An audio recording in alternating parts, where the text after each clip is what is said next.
जय हिंद दोस्तों। आज क्या पढ़ना है? आपका टॉपिक है पाचन तंत्र। आज का टॉपिक क्या है? पाचन तंत्र। अब देखना है पाचन तंत्र क्या होता है। जो चीज हम खाते हैं, जैसे रोटी हो, चावल हो या कुछ भी अन्य चीज जो खाते हैं, उसका पाचन हमारे शरीर में होता है कि नहीं? तो आज उसी के बारे में पढ़ना है। पाचन तंत्र। पाचन तंत्र को इंग्लिश में क्या कहते हैं? Digestive system. पाचन तंत्र को क्या कहते हैं? Digestive system. अच्छा से समझना, आज बहुत इंटरेस्टिंग टॉपिक है, मजा आएगा पढ़ने में। ठीक है, ध्यान देना है पाचन तंत्र। ठीक है, अब इसके बारे में एक एक करके समझते हैं। ठीक है, अगर कोई सवाल होगा तो जरूर पूछना। ठीक है, और आप लोग कमेंट में जरूर लिखिएगा अगर आपके मन में कोई सवाल उठे तो आपके प्रश्नों का उत्तर जरूर दिया जाएगा। ठीक है, तो देखिए, पाचन जो है एक भौतिक एवं रासायनिक प्रक्रिया है। तो भाई भौतिक और रासायनिक प्रक्रिया क्या होता है? जैसे अगर मुंह में रोटी लेते हैं, मान लिया जाए कि मुंह में हम रोटी लिए, ठीक है, तो आप रोटी को चबाते हैं कि नहीं? तो रोटी को चबाना आपका भौतिक प्रक्रिया हो गया। और जब रोटी को चबाते हैं तो देखते होंगे लार के द्वारा वो लिपट जाता है, पूरा लार के द्वारा वो क्या लिपट जाता है। तो वो लार क्या होता है? एंजाइम होता है। तो रासायनिक प्रक्रिया हो गया। ठीक है, तो हम कह सकते हैं कि पाचन जो है भौतिक एवं रासायनिक प्रक्रिया है। ठीक है, जिसके माध्यम से भोजन को छोटे छोटे कणों में वो तोड़ देता है। पाचन की क्रिया देखिए मुंह से ही स्टार्ट होता है। जैसे ही मुंह में भोजन लिए उसको चबाएं, पाचन स्टार्ट हो गया आपका। ऐसा नहीं कि पाचन पेट में जाकर के होता है, नहीं। अगर कोई पूछे कि पाचन की प्रक्रिया कहां से शुरू होती है, तो बाबू मुख से शुरू होती है। कहां से? मुंह से। भोजन मुंह में लिए चबाएं। पाचन का मतलब होता है छोटे छोटे कणों में टूटना। जो भोजन हम अंदर लेते हैं उसका क्या होता है? छोटे छोटे कणों में टूटना, वही पाचन होता है ना। तो पाचन का प्रक्रिया कहां से शुरू हो जाती है? मुंह से। तो मुंह में जो चीज चबाते हैं, अगर छोटे छोटे कण में अगर वो पूरी तरह से नहीं टूट पाया तो क्या होता है? हमारे आहार नाल के द्वारा वो कहां जाता है? पहले अमाशय में। अमाशय में जाने के बाद कुछ कुछ अम्ल, कुछ एंजाइम उस भोजन के साथ मिलते हैं जो उसकी पाचन की प्रक्रिया को और तेज कर देता है। क्या करता है? पाचन की प्रक्रिया को तेज कर देता है। और उसके बाद वो छोटी आंत में जाकर के पूरी तरह से पच जाता है। जो भी बचा कुचा हुआ रहता है छोटे छोटे कणों में तोड़ लेता है। ठीक है, एक एक करके समझते हैं। सबके बारे में आपको डिटेल से पढ़ाएंगे। छोटी आंत के बारे में एक अलग वीडियो होगा, एक अलग क्लास लेंगे। बड़ी आंत के बारे में अलग क्लास लेंगे। आमाशय का एक अलग क्लास होगा आपका। सबका अलग से लेंगे, है ना। चलिए अब इधर समझते हैं। पाचन क्या है? भौतिक एवं रासायनिक प्रक्रिया जिसके माध्यम से क्या करता है? जिसके माध्यम से भोजन के बड़े बड़े पदार्थों को छोटे छोटे या सूक्ष्म कणों में तोड़ देता है, यानी कि विभाजित कर देता है। यहां तक समझ में आ गया? अब देखिए क्या होता है कि सूक्ष्म पदार्थ जो होता है, जो भोजन छोटे छोटे कणों में टूटा, ठीक है, वो कहां? पहले अमाशय में जाता है। अमाशय के बाद वो कहां जाता है? छोटी आंत में। छोटी आंत में जाने के बाद उसका एब्जॉर्बेशन होता है। क्या होता है? अवशोषित होता है। यहां लिख दिए कि सूक्ष्म पदार्थ जो है रक्त प्रवाह में मिलकर शरीर के अलग अलग भागों एवं कोशिकाओं में वितरित हो जाती है। तो भोजन हम लोग क्यों करते हैं बाबू? एक बात बताइए, भोजन क्यों करते हैं? ताकि हमें एनर्जी मिले, हमारे शरीर में वृद्धि हो, है ना। हमारे शरीर के अंग कोई अगर क्षतिग्रस्त हो तो उसका पूर्ति कहां से होगा? अगर हम भोजन नहीं करेंगे तो पूर्ति होगा क्या? नहीं हो पाएगा। तो क्या करता है? भोजन जो चबाते हैं वो छोटे छोटे कणों में विभक्त हो जाता है। ठीक है, विभक्त होने के बाद क्या होता है? रक्त मतलब ब्लड के साथ वो मिल करके शरीर के प्रत्येक भाग तक पहुंचता है और कोशिकाओं तक भी पहुंचता है। ठीक है, अब क्या बोल रहा है कि कोशिकाओं में पहुंच करके वो जीव द्रव का निर्माण करता है। कोशिका, याद कीजिए, जब मैंने कोशिका पढ़ाया था आप लोग को, उसमें पढ़ाया था ना कि कोशिका के अंदर एक द्रव भरा होता है जिसको जीव द्रव कहते हैं। कोशिका के अंदर बहुत सारे अंग होते हैं, लाइसोसोम, माइटोकॉन्ड्रिया, केंद्रक, राइबोसोम, बहुत सारे चीज बताए थे कि आप देख लीजिएगा वीडियो कोशिका का। ठीक है, तो कोशिका के अंदर वो जीव द्रव का निर्माण करता है ना। अगर जीव द्रव का निर्माण नहीं करेगा तो बाबू कोशिका अपने अंदर जो अंग है वो काम करना छोड़ देगा ना। इसीलिए वहां पे क्या कहता है, भोजन को वहां पहुंचना बहुत जरूरी होता है। तभी तो कोशिका वृद्धि करती है। नहीं तो हाथ कट जाएगा तो कोशिका पुनर्निर्माण कहां से करेगा? है कि नहीं? तो जब तक भोजन वहां ब्लड के माध्यम से अगर कोशिका तक नहीं पहुंचेगा तो कोशिका अपने क्षतिग्रस्त अंगों की पूर्ति कर पाएगी? नहीं कर पाएगी। वो विभाजन नहीं कर पाएगा। एक कोशिका टूट कर दो कोशिकाओं में विभक्त नहीं हो पाएगा, है ना। समझ रहे हैं? तो सूक्ष्म पदार्थ रक्त यानी कि ब्लड प्रवाह में मिल करके क्या करता है? शरीर के अलग अलग अंगों तक पहुंचता है। ठीक है, समझ में आ गया? यहां तक अच्छा से समझिएगा। जहां भी कोई प्रश्न होगा बाबू पूछ लेना। ठीक है, कोई दिक्कत नहीं। ठीक है, आवाज क्लियर जा रहा है ना आप लोग को? गुड। अब देखिए स्तनधारी, तो आप समझ रहे हैं स्तनधारी क्या होता है? जो दूध का श्रावण करता है। स्तनधारी एवं मानव में पाचन की क्रिया आहार नाल यानी कि एलिमेंट्री में संपन्न होती है। कहां? आहार नाल में संपन्न हो जाती है। किसका क्वेश्चन पूछा जा सकता है कि स्तनधारियों में पाचन की क्रिया कहां संपन्न होती है? बाबू आहार नाल। इंग्लिश में बोले तो एलिमेंट्री सिस्टम में, या तो एलिमेंट्री एलिमेंट्री ट्यूब भी बोल सकते हैं या नाल भी बोल सकते हैं, कोई दिक्कत नहीं है। अब देखिए, अभी जो मैंने बताया कि पाचन की क्रिया हमारा मुख से प्रारंभ हो जाती है। कहां से? मुख से प्रारंभ होती है और इसकी लगातार प्रक्रिया कहां तक चलती है? छोटी आंत तक। छोटी आंत क्या होता है? आपको क्वेश्चन आ रहा होगा मन में, छोटी आंत क्या होता है? तो आगे हम आपको छोटी आंत, बड़ी आंत, मलाशय, ये सब के बारे में बहुत डिटेल से बताएंगे। एक अलग ही टॉपिक होगा, कम से कम 30 से 35 मिनट का वीडियो होगा, ठीक है? उसका एक अलग टॉपिक होगा। तो देखिए, मुख गुहा से प्रारंभ हुई पाचन की प्रक्रिया कहां तक लगातार चलती है बाबू? छोटी आंत तक लगातार चलते रहती है। अब देखो, मुंह में भोजन लिए, ठीक है, मुंह में अगर अच्छा से पचा लिए, मुंह में अगर अच्छा से चबा लिए तो ठीक है। और कुछ एंजाइम, लार में कुछ एंजाइम मिल करके आते हैं, वो क्या करता है? भोजन के साथ मिल जाता है। पहले मैं बता दिया कि पाचन की प्रक्रिया मुंह से ही शुरू हो जाती है बाबू, एंजाइम कुछ उसमें मिलते हैं, ठीक है। उसके बाद क्या होता है कि लार में कुछ भोजन के साथ कुछ जीवाणु भी अंदर आ जाते हैं, तो उसको क्या करता है? लार मारने का काम करता है। और जो बच जाता है छोटे छोटे कण में, अगर वो अच्छे से कण, देखते बहुत सारे लोग खाना जल्दबाजी में खाते हैं, अच्छे से चबाते नहीं और पेट में चले जाते, तो ऐसे में पाचन नहीं होती ना। अगर मुंह कोई अगर सब चीज करना होता तो बाबू प्रॉब्लम हो जाती पाचन में। तो क्या करते हैं? जैसे ही मुंह में भोजन लेते तो जो कण, अगर छोटे छोटे पदार्थ, जो छोटे छोटे पदार्थ में अगर कन्वर्ट नहीं हुए हैं, छोटे छोटे कण में वो नहीं टूटे, तो वो क्या करता है? आहार नाल के द्वारा पहले कहा जाता है मलाशय में, ठीक है। तो मलाशय में कुछ एंजाइम, मलाशय की क्या करता है? मलाशय कुछ एंजाइम को छोड़ता है, जिसे हाइड्रोक्लोरिक अम्ल छोड़ता है और भी एंजाइम छोड़ता है, और पाचन की प्रक्रिया को क्या करता है? तेज कर देता है। उसके बाद धीरे धीरे जो बचा खुचा रहता है वो कहां चला जाता है? छोटी आंत में। अब छोटी आंत पूरी तरह से उसको पाचन कर देगा। जो भी कण छोटे छोटे कणों में नहीं कन्वर्ट हुए हैं उसको क्या करेगा? उस भोजन को छोटे छोटे भागों में कन्वर्ट कर देगा, फिर उसका एब्जॉर्बेशन होगा, ठीक है, यानी कि अवशोषण होता है, ठीक है। समझ आ गया? देखिए, तो मुख गुहा से प्रारंभ हुई पाचन की प्रक्रिया कहां तक चलती है? छोटे आंत तक। अब भोजन अब लिए, अब भोजन को खा लिए, ठीक है, अब नहीं पचा, तो अब अगर आप जल्दबाजी में गिर लिए तो आगे एक और सैनिक बैठा हुआ रहता है, जो कि आपके बैक्टीरिया को मारने काम करता है, जो जीवाणु अंदर जाता है उसको मारने का काम करता है। तो बाबू मलाशय में जैसे ही पहुंच गया, समझो उसका तमाम क्रिया हो गया, उसका सब क्रिया हो गया, ठीक है, समझ आ गया। अब देखिए, भोजन द्वारा मानव शरीर को ही ओनली नहीं, सारे जीव को, जैसे जानवर है तो जानवर भी पाचन, उसमें भी पाचन की क्रिया होती है, तो पाचन की क्रिया के द्वारा उसको पोषक तत्व मिलता है ना, एनर्जी मिलता है, ऊर्जा मिलता है। भोजन क्यों करते हैं? ऊर्जा मिले, प्रोटीन विटामिन के लिए, ताकि हमारा शरीर स्वस्थ रहे, हमारे शरीर में वृद्धि ज्यादा हो, इसीलिए ना भोजन करते हैं, ठीक है। तो भोजन द्वारा मानव शरीर को पोषक तत्वों की प्राप्ति होती है। पहला नंबर, जो भोजन आप खाते हैं, जैसे रोटी खाएं, ठीक है, अब रोटी कहाँ गया? आमाशय में, आमाशय के बाद वो छोटी आंत में गया, तो रोटी से हमें कार्बोहाइड्रेट मिलता है। तो क्या करेगा हमारा शरीर?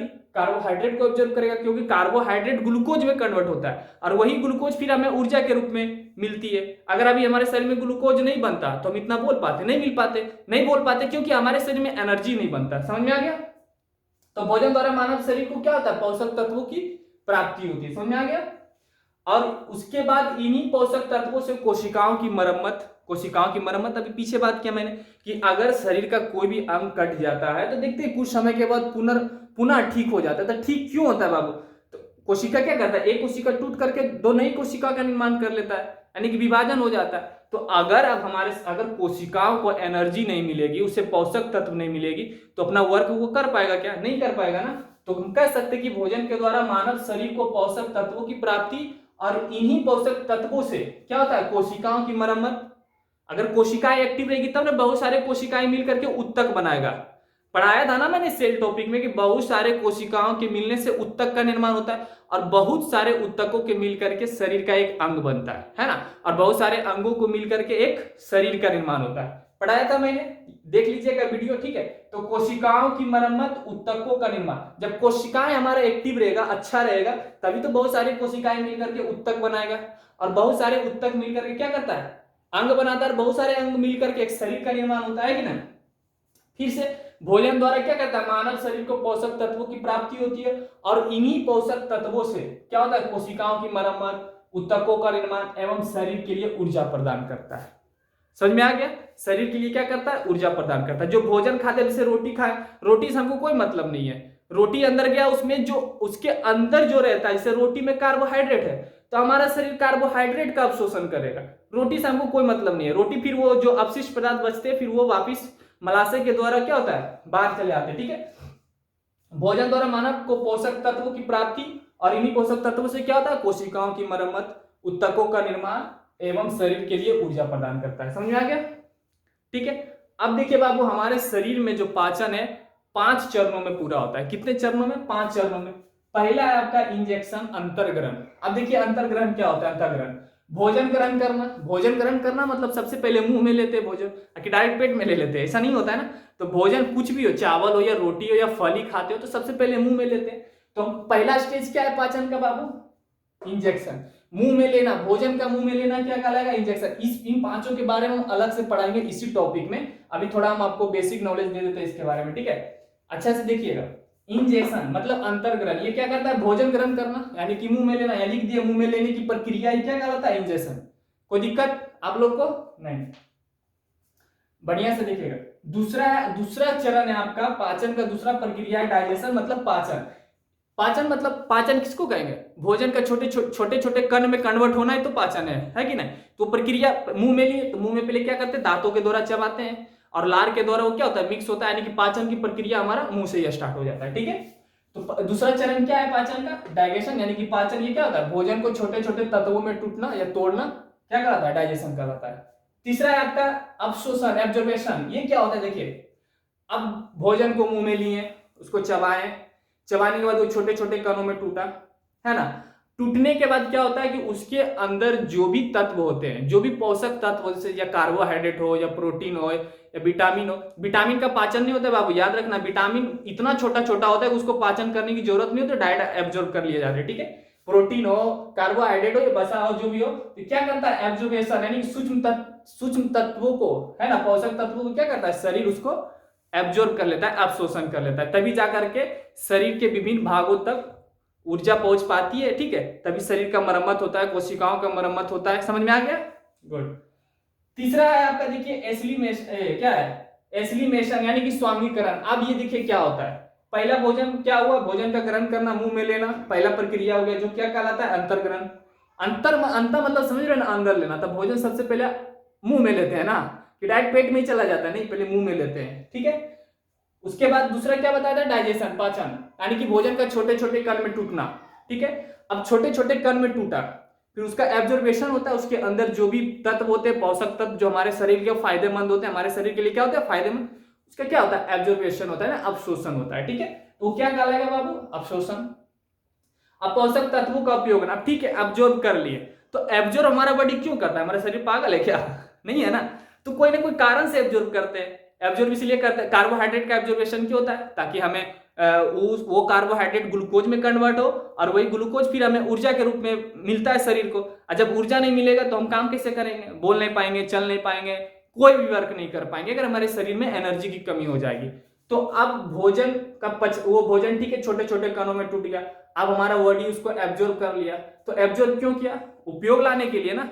तो अब देखिए स्वांगीकरण क्या होता है? पोषक तत्वों का उपयोग करना ही स्वांगीकरण कहलाता है। समझ में आ गया? इसके और डिटेल्स बताएंगे, ये भी बेसिक नॉलेज है, घबराइए मत, ठीक है? और डिटेल से इसको बताएंगे इसी टॉपिक में, ठीक है? वेट करो, जरा इंतजार करो, ठीक है? अब तीसरा है इजेशन। इंजेक्शन नहीं, इजेशन। इंजेक्शन तो हो जाता है वो भोंकने वाला, सुई देने वाला, ठीक है? इजेशन मतलब बहिष्करण होता है। देखते बहिष्कार कर देते हैं ना, बोलते जा हम तुम्हें बहिष्कार करते हैं, नहीं कि अपने से दूर करते हैं। तो जो भोजन हम अंदर लिए, यहाँ पे मुंह में लिए, उसको क्या कहेंगे? इंजेक्शन। अंतर्ग्रहण, यानी कि भोजन मुंह में लेने की प्रक्रिया, भोजन को मुंह में लेने की प्रक्रिया, इंजेक्शन। उसके बाद छोटे छोटे कणों में टूटना, डाइजेशन। और फिर उसका क्या? एब्जॉर्बेशन होना, यानी कि अवशोषित होना, अवशोषण कहलाता है। तीसरा क्या होता है? उस अवशोषण पदार्थों का उपयोग करना। तो आप देखते हैं खाना इतना खाते हैं, है ना, खाना इतना खाते हैं तो क्या लगता है पूरा खाना शरीर एब्जॉर्ब कर लेता है? नहीं। तो जो अपशिष्ट पदार्थ होते हैं, एब्जॉर्बेशन होने के बाद जो खाना का जो फालतू भोजन जो बचता है, उसको अपशिष्ट बोलते हैं। तो अपशिष्ट पदार्थों को शरीर से बाहर निकलने की प्रक्रिया को इजेशन कहते हैं, बहिष्करण। शरीर हमारा क्या करता है? फालतू भोजन जो हो जाता है, जिससे अब कुछ नहीं मिलने वाला है, उसको क्या कर देता है? बाहर कर देता है, मल के द्वारा, है ना, मल के रूप में उसको क्या करता है हमारा बॉडी? उसको बाहर करता है। उसी को इजेशन या बहिष्करण कहते हैं। समझ में आ गया ना बाबू? एक बार फिर से बता देते हैं। पाचन तंत्र एकदम याद हो जाना चाहिए, रटने की जरूरत नहीं है। सीबीएसई वाले बच्चे रटते हैं, आप लोग को रटने की जरूरत नहीं है, ठीक है? देखिए भोजन क्या है, पाचन क्या है? पाचन भौतिक एवं रासायनिक प्रक्रिया है, जिसके माध्यम से भोजन छोटे छोटे कणों में टूट जाते हैं या सूक्ष्म कणों में विखंडन हो जाते हैं, यही है। मुंह से ये स्टार्ट होता है। अब जो नहीं बचता है, मुंह में जो अच्छे से टूट नहीं पाता है, तो मुंह बोलता है ठीक है तुम जाओ आगे, आगे भी एक तुम्हारा बाप बैठा हुआ है। तो कहाँ आता है? मलाशय में। मलाशय में फिर हाइड्रोक्लोरिक अम्ल उसमें छिड़कता है। हाइड्रोक्लोरिक अम्ल भोजन के साथ मिल जाता है और कुछ एंजाइम भी। उसके बाद भोजन की प्रक्रिया तेज हो जाती है। उसके बाद छोटी आंत में जाने के बाद जो भी भोजन छोटे छोटे कणों में अच्छे से नहीं टूटा हुआ रहता है, छोटी आंत उसको सबको तोड़ देता है। भोजन मुंह से गया, छोटी आंत वहां से देखते रहता, आओ सर आओ तुम ससुरा, तुमको हम अभी तोड़ते हैं। अच्छा, सूक्ष्म कण बहुत सारे जो जीवाणु होते हैं ना, छुप करके भोजन के, मतलब कहने का मतलब हुआ कि कुछ जीवाणु जो होते हैं शरीर के अंदर चले जाते हैं। ऐसे तो हमारा लार जो है एक रासायनिक प्रक्रिया है। लार क्या करता है? भोजन में जो भी सूक्ष्म कण होता है उसको मुंह में मार देता है। लेकिन एकाग वो है जो छुप करके चला जाता है, तो मुंह बोलता है ठीक है जाओ तुम, वहां बैठा हुआ है छोटी आंत, मलाशय, हाइड्रोक्लोरिक अम्ल, बहुत सारे एंजाइम है, जाओ। कहां तक बच के जाएगा ससुरे? जाता है वहां पे, उसको खत्म कर देता है। ठीक है, तो भोजन की प्रक्रिया बाबू मुंह से स्टार्ट होता है। याद रखना, क्वेश्चन में पूछेगा कि पाचन की प्रक्रिया कहां से स्टार्ट होता है? कहां से? मुंह से। ठीक है, कहां से स्टार्ट होता है? मुंह से ही, याद रखिएगा। और पाचन की प्रक्रिया कहां तक चलते रहती है? तो छोटी आंत तक। कहां तक चलते रहती है बाबू? छोटी आंत। छोटी आंत में पहुंचने के बाद भोजन का अच्छी तरह से पाचन हो जाता है। ठीक है, समझ में आ गया? हालांकि थोड़ा बहुत बड़ी आंत में भी होती है। वो कैसे होती है? तो वो जब मैं छोटी आंत, बड़ी आंत, मलाशय, अमाशय, ये सब जब पढ़ाऊंगा ना तो फुल्ली डिटेल में समझ में आएगा। अभी फिलहाल हमको क्या पढ़ना है? पाचन तंत्र। क्या पढ़ना है? पाचन तंत्र। तो इसके बारे में डिटेल समझ लेते हैं। ठीक है, बाकी तो पढ़ना ही है, इंतजार करो। ठीक है, भोजन के बड़े बड़े पदार्थों को छोटे छोटे सूक्ष्म कण या छोटे सूक्ष्म कणों में विखंडन होना ही क्या कहलाता है बाबू? पाचन तंत्र कहलाता है। क्या कहलाता है? पाचन तंत्र कहलाता है।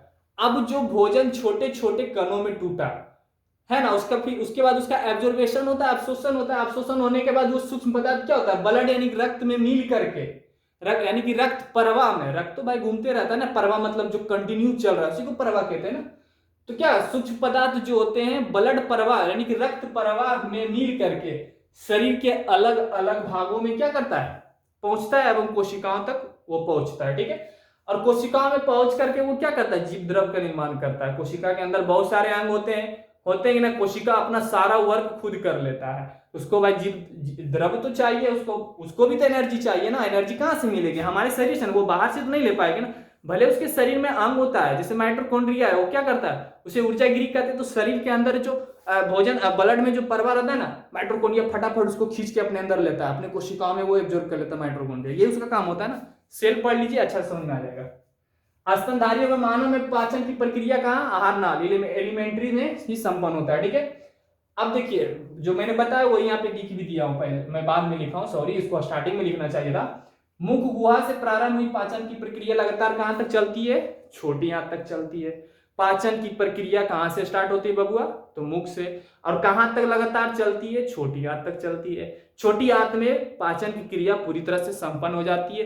1-2% जो बचता है बड़ी आंत में, वो फुल्ली रूप से पाचन हो जाता है उसका। और बड़ी आंत के बाद वो फिर मल के द्वारा जो अपशिष्ट पदार्थ बच जाते हैं हमारे शरीर में, जिसका कोई काम नहीं है, बॉडी को, शरीर को उससे कोई लेना देना नहीं है, मल के रूप में वो फिर बाहर हो जाते हैं।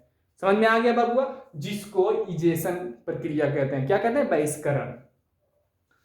अब देखो भोजन द्वारा क्या होता है? मानव शरीर को पोषक तत्वों की प्राप्ति होती है कि नहीं? प्राप्ति होती है। और इन्हीं पोषक तत्वों से कोशिकाओं की मरम्मत, ऊतकों का निर्माण एवं शरीर के लिए ऊर्जा प्रदान होती है ना? कितना इजी, एकदम तुरंत याद हो जाएगा। नहीं याद हो जाएगा? बिल्कुल याद हो जाएगा, एकदम घबराने की कुछ जरूरत ही नहीं है, चुटकी में याद हो जाएगा। चुटकी बजाय याद हो गया, रटने की जरूरत नहीं है। वो सब सीबीएसई वाले रटते हैं, रटते रहो दिन रात। बिहार बोर्ड है, झारखंड बोर्ड है, यूपी बोर्ड वाले नहीं रटते हैं। ठीक है, वो सब सीबीएसई बोर्ड वाले का काम है, रटो, समझ में आए ना, रटते रहो। इसीलिए तुम लोग का मस्तिष्क जो है संकुचित हो जाता है, सेल्फिश हो जाता है। रटना नहीं है आप लोग को, समझना है, सीखना है। ठीक है, बायोलॉजी में क्यों पढ़ते हैं? सीखना है। रिजल्ट के लिए पढ़ना है बाबू तो क्रैश कोर्स कर लेना, स्टार्ट करने वाला हूं। ठीक है, अब वाकई में आपको कुछ सीखना है तो बाबू अभी पढ़ो, सीखना है तो। ठीक है, जनवरी से आपको विथ प्रैक्टिकल के साथ पढ़ाऊंगा, बिल्कुल प्रोजेक्टर पे, घबराने की जरूरत नहीं है। डिजिटल के साथ आ रहा हूं जनवरी फरवरी से, फुली तैयारी के साथ, इमेज के साथ पढ़ाऊंगा, विथ प्रैक्टिकल, हर चीज का प्रैक्टिकल करवाऊंगा आपको। घबराने की कोई जरूरत नहीं है ना, फुल्ली, कहीं घबराने की जरूरत नहीं है आपको। ठीक है, अब भोजन की पाचन कितने चरणों में पूरी होती है? 5। 5 ही चरणों में पूरा होता है ना। पहला कौन सा है? इंजेशन, जिसको क्या कहते हैं? अंतर्ग्रहण। ये क्या करता है? ये क्या करता है? भोजन का ग्रहण करना। तो भोजन का ग्रहण करना सबसे पहले मुंह में आती है, मुंह में ही आती है ना। तो मुंह में लेने की प्रक्रिया, भोजन को मुंह में लेने की प्रक्रिया, भोजन को मुंह में लेने की प्रक्रिया इंजेशन कहलाती है। अंतर्ग्रहण, अंतर मतलब अंदर लेना, कि डायरेक्ट पेट में ही डाल लेते हो, ऐसा होता है क्या? नहीं ना। तो सबसे पहले भोजन उठाते हैं हाथों से, उसके बाद मुंह में डालते हैं। मुंह में डालने के बाद क्या होता है?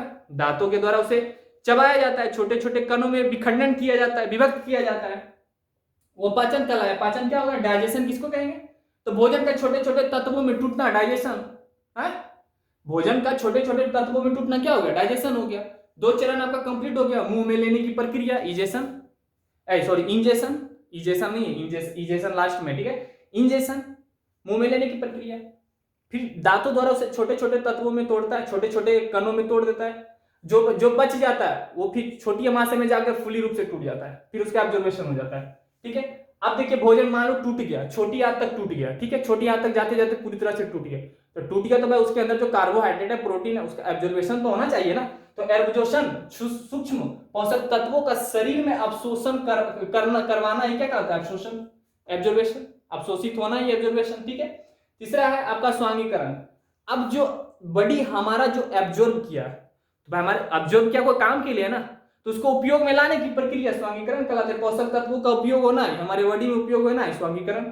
तीसरा इजेशन, बहिष्करण। अब जो भोजन का काम ही नहीं शरीर में, उसको बाहर कर देना, मल के द्वारा उसको बाहर कर देना, जो अब तुम्हारा काम नहीं है, आपसे कोई मतलब नहीं है, इजेशन। समझ में आया क्या? चलो लिख लो और आप लोग एक स्क्रीनशॉट ले लीजिए। इजेशन तक समझ लिए।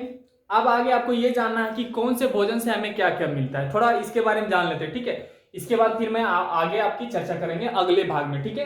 पहले देखिए, रोटी चावल से हमें कार्बोहाइड्रेट मिलता है। क्या मिलता है बाबू? कार्बोहाइड्रेट। और ये कार्बोहाइड्रेट फिर ग्लूकोज के रूप में कन्वर्ट हो जाता है, यही ग्लूकोज फिर हमें ऊर्जा के रूप में मिलती है, ठीक है। रोटी से हमें क्या मिलता है बाबू? कार्बोहाइड्रेट। और कार्बोहाइड्रेट फिर ग्लूकोज में कन्वर्ट हो जाता है, और यही ग्लूकोज क्या होता है?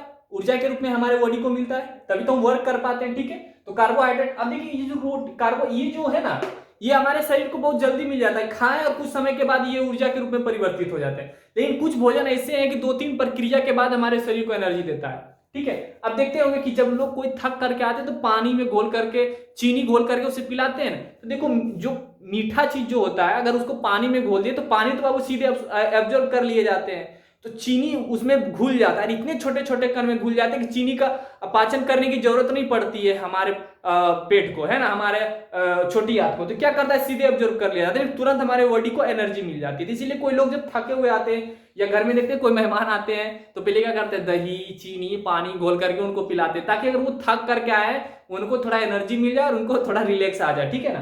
तो रोटी में कार्बोहाइड्रेट पाए जाते हैं, और ये कार्बोहाइड्रेट ग्लूकोज में कन्वर्ट हो जाते हैं, और यही ग्लूकोज फिर हमारे शरीर को ऊर्जा के रूप में मिलती है। एक बार फिर से, रोटी में कार्बोहाइड्रेट पाए जाते हैं। क्या पाए जाते हैं बाबू? कार्बोहाइड्रेट। और यही कार्बोहाइड्रेट ग्लूकोज में कन्वर्ट हो जाते हैं, और यही ग्लूकोज फिर हमारे शरीर को ऊर्जा के रूप में मिलती है। याद हो गया ना? रोटी में क्या पाया जाता है? कार्बोहाइड्रेट। कार्बोहाइड्रेट किस में टूटता है? ग्लूकोज में टूटता है। ग्लूकोज फिर किस में कन्वर्ट होता है? ऊर्जा में, जो हमारे शरीर के लिए काफी फायदेमंद होते हैं। अगर ऊर्जा नहीं मिलेगी तो बबुआ हम काम नहीं कर पाएंगे, यही होता है ना, बोल नहीं पाएंगे, चल नहीं पाएंगे, शरीर पूरा एकदम झूमेगा बबुआ, कुछ करने का मन ही नहीं करेगा। शरीर में ऊर्जा ही नहीं है तो क्या करोगे? खा। दूध में देखो क्या होता है, दूध में बाबू प्रोटीन होता है। क्या? प्रोटीन होता है। अब ये प्रोटीन एमिनो एसिड में टूट जाता है। फिर से दूध में क्या पाया जाता है बाबू? प्रोटीन पाया जाता है।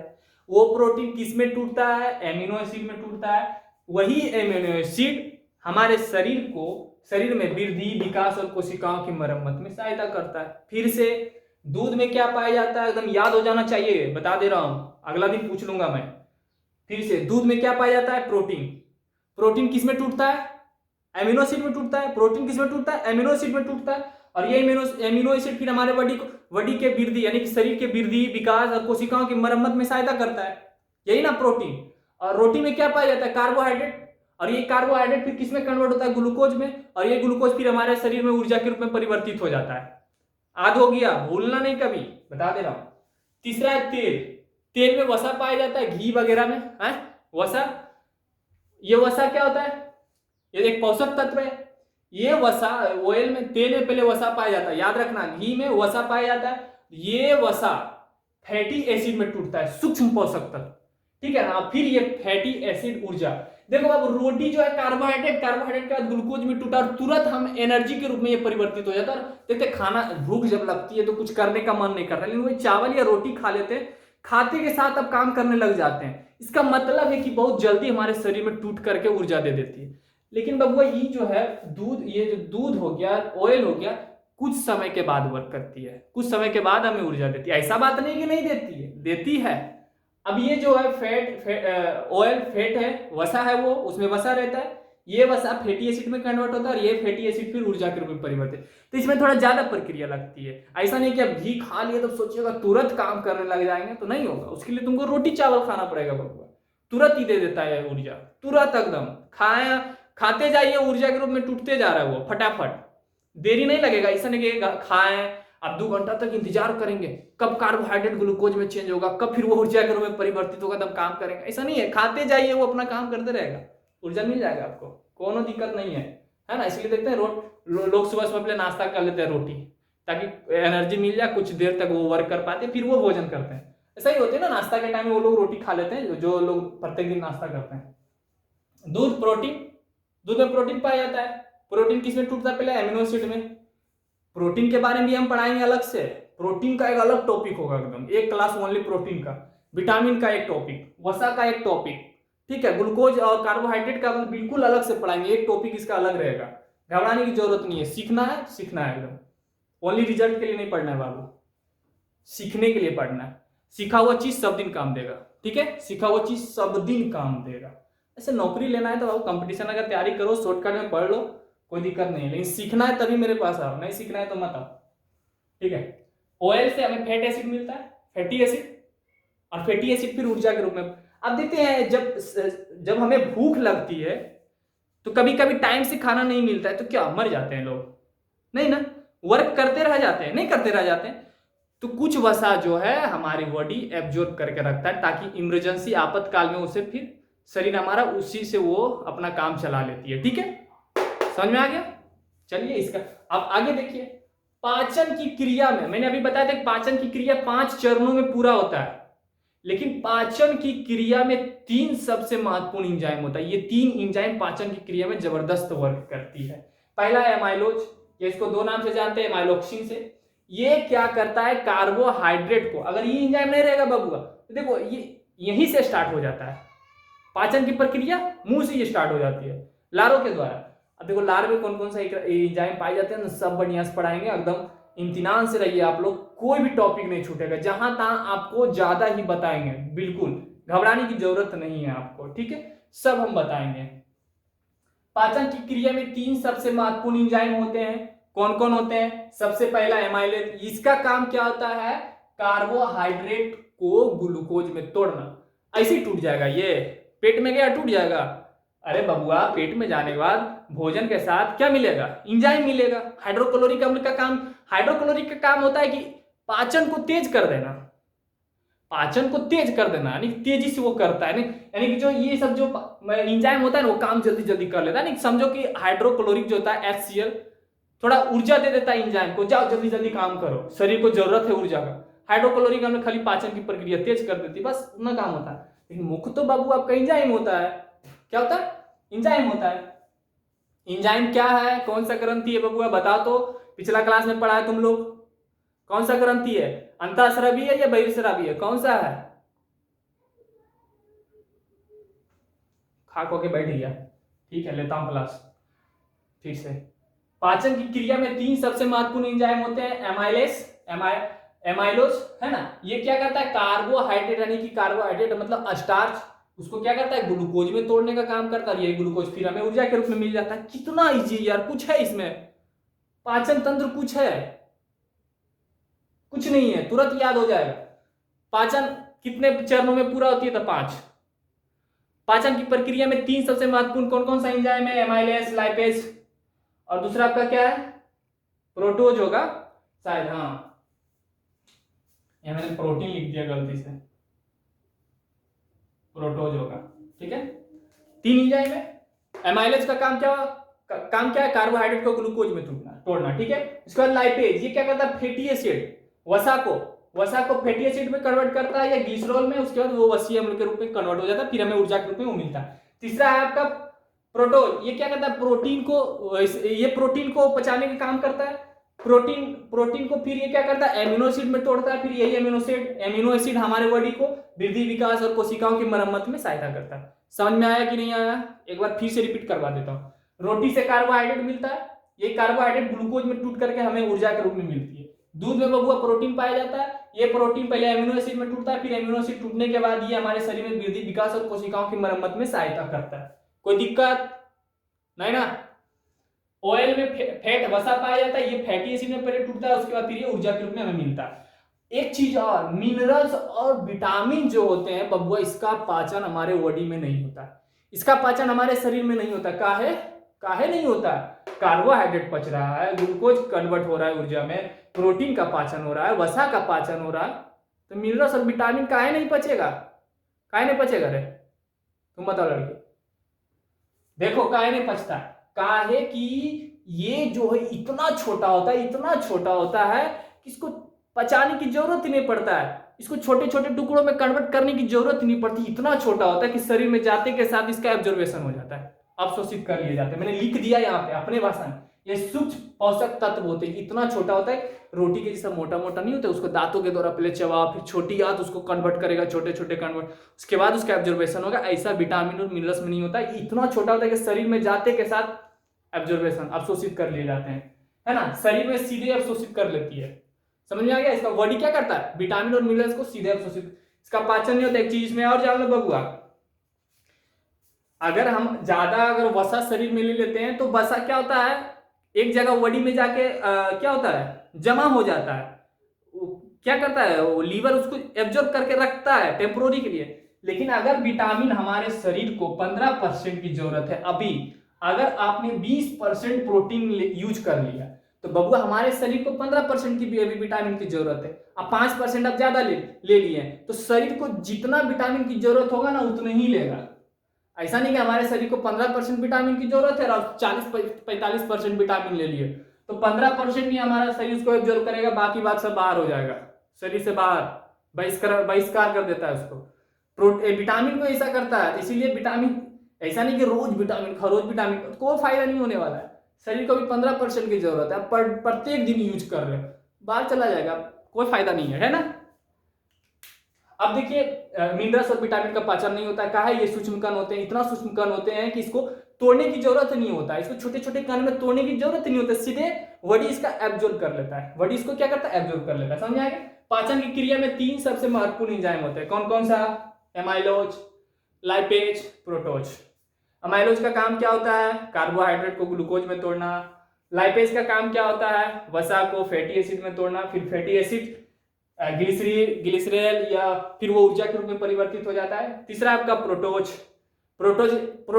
यानी प्रो और प्रोटीन, प्रोटोज पीआरओ और प्रोटीन पीआरओ, यानी कि समझ जाना कि प्रोटोज जो एंजाइम है वो प्रोटीन का पाचन करता है। प्रोटीन और प्रोटेज ज्यादा डिफरेंट नहीं। प्रोटोज का काम प्रोटीन का पाचन करना। ये प्रोटीन किसमें पहले टूटता है? एमिनो एसिड में। उसके बाद टूटने के बाद ये एब्जॉर्बेशन होता है, उसके बाद हमारे शरीर के लिए वृद्धि, विकास और कोशिकाओं की मरम्मत में सहायता करता है। समझ में आ गया? ठीक है, अब इससे आगे आपको पार्ट 2 में पढ़ाएंगे। इसका स्क्रीनशॉट आप लोग ले लीजिए, जो लाइव पढ़ रहे हैं वो स्क्रीनशॉट ले लीजिए, ठीक है, और आप लोग लिख लीजिए।